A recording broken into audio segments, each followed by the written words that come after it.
Hello किसान भाइयों, मैं हूं आपका मछली वाला भैया उन्मेष टहरिया, फिशरीज ग्रेजुएट एंटरप्रेन्योर। और आप देख रहे हैं आज का फिशरीज। किसान भाइयों, अगर आप अच्छे कमर्शियल लेवल पर आईएमसी मछली का फार्मिंग कर रहे होंगे तो आप मछलियों को कंपनी वाली जो सप्लीमेंट्री फीड आती है उसको जरूर खिलाते होंगे। लेकिन यहाँ पर एक डिबेट रहता है, एक कंफ्यूजन रहता है कि हम आईएमसी मछली पालन में फ्लोटिंग फीड मछलियों को खिलाएं कि सिंकिंग फीड खिलाएं। देखिए, आईएमसी मछली है वो आपके तालाब के अलग अलग क्षेत्र में रहती है। आपकी कतला और आपकी सिल्वर कार्प जो चाइनीज कार्प है वो अपर लेयर में रहती है। कॉमन कार्प और आपकी मृगल वो बॉटम में रहती है। मिडिल लेयर में आपकी रोहू मछली रहती है। तो अगर मछलियों के हैबिट के हिसाब से, उनके शेल्टर के हिसाब से अगर बात किया जाए तो मछलियां तालाब के अलग अलग क्षेत्र में डिस्ट्रीब्यूट होती हैं। तो इस हिसाब से देखा जाए तो आपको अपर लेयर मछलियों के लिए फ्लोटिंग फीड यूज करना चाहिए और जो सिंकिंग फीड है वो आपके बॉटम लेयर मछलियों के लिए यूज करना चाहिए।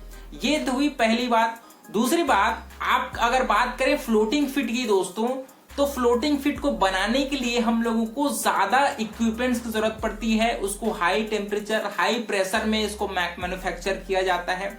इस वजह से आप देखेंगे कि आपकी फ्लोटिंग फीड है वो सिंकिंग फीड के मुकाबले ज्यादा कॉस्टली होती है।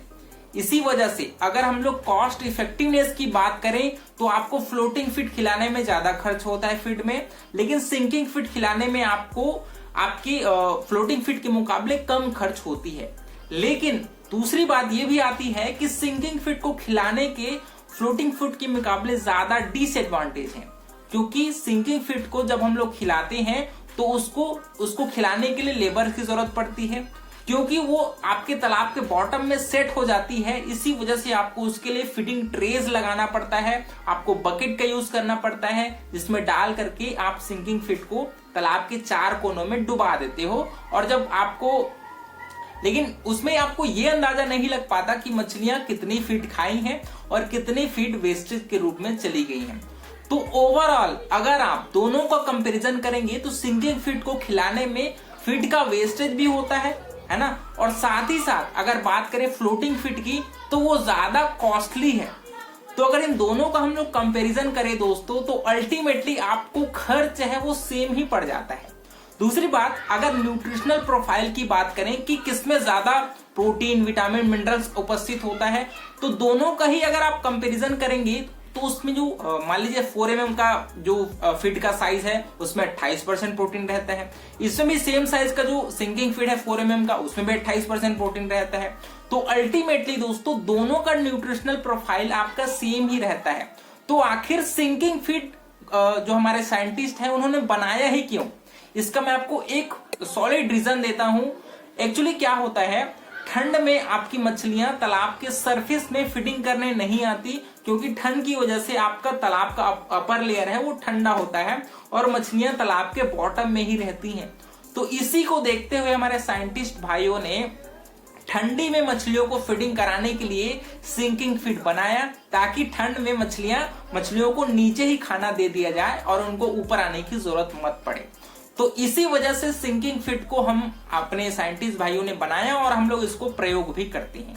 अगर आप मुझसे पूछें कि आईएमसी मछली को दोस्तों कौन सा फीड खिलाना चाहिए, तो मैं आपको ये सलाह दूंगा कि आप दोनों ही फीड को यूज करिए, वो भी आपका 50-50%। अगर आपको फ्लोटिंग फीड खिलाने में कोई दिक्कत नहीं हो रही है, आपको लेबर कॉस्ट ज्यादा नहीं लग रहा है, तो आप फ्लोटिंग फीड को ज्यादा खिला सकते हैं। लेकिन आपको 25% तक मिनिमम आपको कम से कम सिंकिंग फीड को भी, जो बॉटम लेयर मछलियां हैं उनको खिलाने के लिए आप जरूर यूज करिए।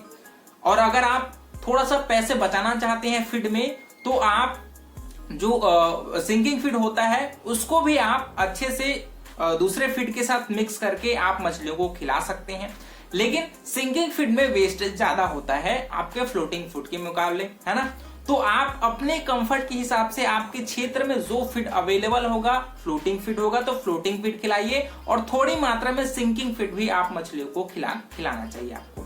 दूसरी बात, अगर दोनों का फ्लोटिंग फीड और सिंकिंग फीड की हम लोग पॉजिटिव और निगेटिव चीज को अगर कंपैरिजन करें दोस्तों, फ्लोटिंग फीड ज्यादा स्टेबल होता है एज कंपेयर टू आपके सिंकिंग फीड के मुकाबले, क्योंकि फ्लोटिंग फीड को हम लोग हाई प्रेशर और हाई टेम्परेचर में उसको बनाते हैं।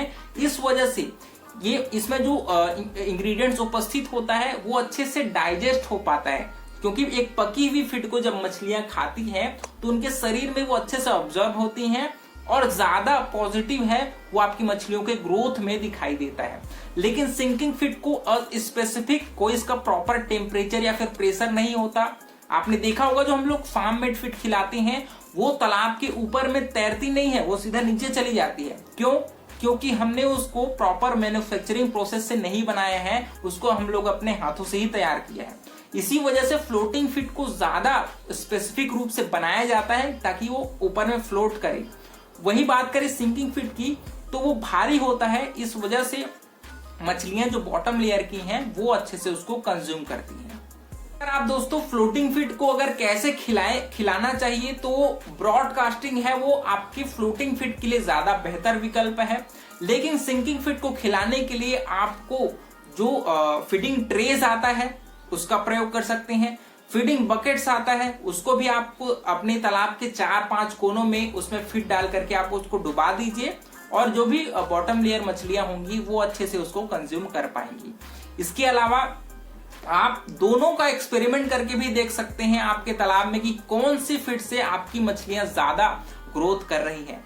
मैं इस वीडियो से बनाने से पहले 2-4 आर्टिकल्स भी इससे रिलेटेड पढ़ा जो साइंटिस्ट लोगों ने पब्लिश किया होता है, तो उसका स्क्रीनशॉट मैं आपको शेयर कर दूंगा। उसका जनरल जो जिस नाम से है उसको आप गूगल में सर्च करके पढ़ भी सकते हैं, क्योंकि जितना ज्यादा नॉलेज आप मछली पालन से संबंधित लेंगे उतना ज्यादा आपका दिमाग खुलेगा और कौन सा प्रोडक्ट को कहाँ यूज करना चाहिए, कितने अमाउंट में यूज करना चाहिए, ये सभी जानकारियां आप वहां से आपको गूगल के माध्यम से भी मिलती है। तो नॉलेज जितना लीजिएगा उतना ज्यादा आपको मछली पालन में सहायता होगी। तो मेरे हिसाब से मैंने आपको फ्लोटिंग फीड और सिंकिंग फीड के पॉजिटिव और निगेटिव चीज बता दिया है। इसके अलावा अगर आपके मन में कुछ सवाल होंगे उसको नीचे कमेंट कर सकते हैं। ऑस्कर फिशरीज आपको अच्छे से सलाह देता रहेगा, हमसे जुड़ सकते हैं। इसके अलावा फ्लोटिंग और सिंकिंग फीड किस कंपनी का बेस्ट होगा उसको मैं अगले वीडियो में या फिर आने वाले वीडियोस में जरूर डिस्कस करूंगा। तो बने रहिए ऑस्कर फिशरीज के साथ। मिलते हैं अगले वीडियो में, तब तक के लिए बड़ों का सम्मान करिए, छोटों को प्यार करिए और खुद का ढेर सारा ख्याल रखिए। Thank you, thanks for watching.